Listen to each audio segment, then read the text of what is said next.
Michael Gallup, formerly of the Dallas Cowboys, is back in the NFC East. He is. He is with the Washington Commanders, which we had heard chatter in recent days that he was, had stopped by and looked at Washington. He also was being considered by Seattle, but he ends up with the Washington Commanders, comes out of retirement, and he was actually asked about coming out of retirement and the reason that he had left the NFL, and I thought he gave an interesting answer. He said, I just think the way that I was let go from being in some place for so long and then jumping right into another team and not being able to process, because I had never went through that before, trying to figure out how to process that and everything. I think it was just fast for me, and I wasn't there yet. And they asked him, so how's your conditioning? How ready are you? And he said, I'm good. I've stayed ready, stayed prepared to play, because I knew that this was going to be the goal at some point, was to come back, even the day I retired. And I'm looking at that, and if I'm the Raiders, I'm just going, okay, why didn't you just sit out then? Like, why are you retiring then? If you just needed some time and you always intended to play football again, why did you sign with us? And then why did you just not hang around? But good for Michael Gallup. This shows you, though, some of what we've talked about here on the show, which is Michael Gallup was just in a bad headspace the last couple of years. So hopefully that's something that he's cleaned up. If he has, then, I mean, he doesn't have a lot of wear and tear on his body. He's still under 30 and is a guy who, when he's been given some opportunities, can be productive. He's never going to be a legit standout too, but he can be productive. Man, it's a great situation for him. It really is, if he can get his headspace back. And he is now, though, the one problem, I think a lot of Cowboy fans would have maybe, because knowing a lot of the mental block of the knee, had he gone to Cleveland, had he gone to Miami, Saints, whoever, right? Denver, and played well, a lot of Cowboy fans would be happy for him. Man, they are going to be merciless to him on social media if he puts up 63 catches, 15 a catch. He's the nicest guy, too. Will they be angry at him or the Cowboys? Because, whenever anyone leaves, no matter Cole Reagan's, no matter how many opportunities they've been given, it's, you can't develop your training staff. Right. You guys don't know how to work with your players. Yeah. Well, I think there'll be some Cowboy anger. Yeah, especially Cowboys. Like for the Cowboys themselves, the people will say, I mean, Dante Fowler signed back here, but Dante Fowler had been here for 2 years, had never, one time in his career, ever been a double-digit sack guy. Well, as soon as he leaves, and as soon as Dorrance Armstrong leaves, guys that Cowboys fans weren't clamoring to get back, well, they were mad as soon as they performed well. So, yeah, they're gonna turn it around, and they will blame management here if Michael Gallup plays well. Inside the Star on your official home of the Dallas Cowboys, in case you did not know, as part of the 6 a.m. club, Shan, RJ, and our Cowboys insider, Bobby Belt. Hold on tight, RJ Choppy.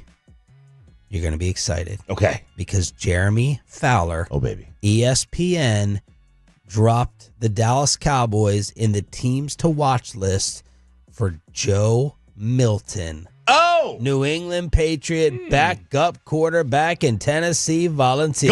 Go Vols, baby. Let's go.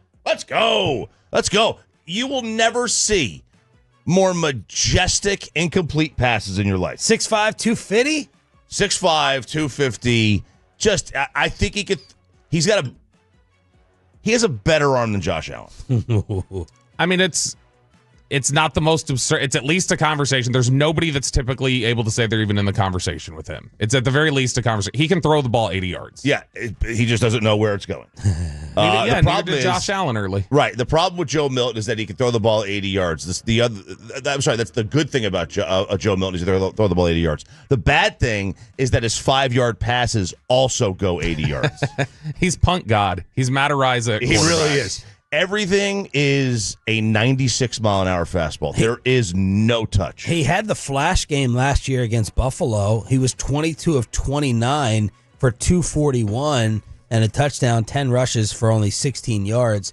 But, Bobby, this looks like a trait thing. I'm starting to develop and notice a pattern with them over the recent backup quarterback talk. Trey Lance, well, he's got number 3 overall traits. Joe Milton, this would be a trait thing. The other day, who were we talking about as a backup quarterback? I was talking about Levis. Yeah. That I would be interested in Will Levis. But, yeah, I mean, look, they never seemed, no matter how well Cooper Rush performed, they always just seemed a little like, all right, I guess we'll bring Coop back. but like they were never gung-ho about it the way they were with Trey Lance, who Trey Lance never showed you anything. So yeah, I think you're right. I think traits is going to be a big thing for them when they're looking at grabbing that lotto ticket and like, this is going to be the one. This is going to be the one we'll hit. Milton is really interesting because if they like him, so much upside. If they were, traits. if they wanted him, if they were like, all right, let's go make him our backup quarterback. That's the guy we'll invest in.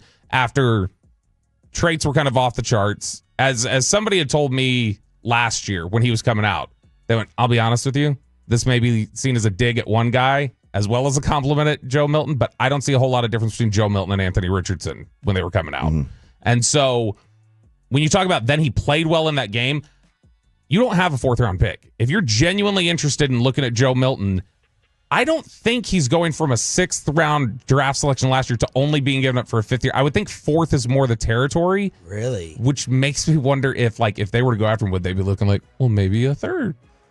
And this, oh my gosh, that's a little too rich. Come on. Yeah. Now. But look, this is another example of why you throw darts if you're the Patriots. You got Drake, you draft Joe.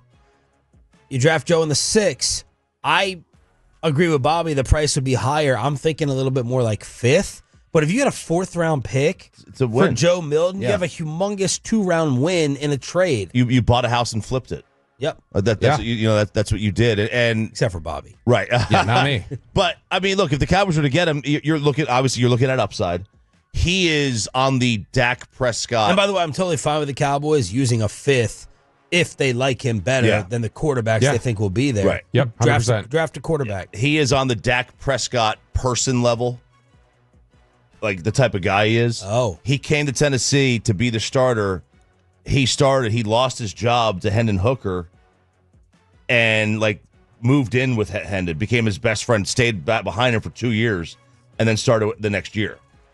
He's totally team first, kind of like Jalen Hurts at Alabama, right? Stayed. So there's a lot of positives about Joe Milton. The negative is the simple fact that he doesn't know where the football's going. And what type of runner? He's a horse, man. He's 6'5", 250. But he's got speed. Yeah, he's not Lamar Jackson. Yeah. No, but the way, But Is he he can like run. Hurts? like More like explosiveness. More like Allen. like that kind of like how Allen's just a powerful he's runner. a horse. Yeah, he just he gallops across the. That's the same kind of athlete. I wouldn't say.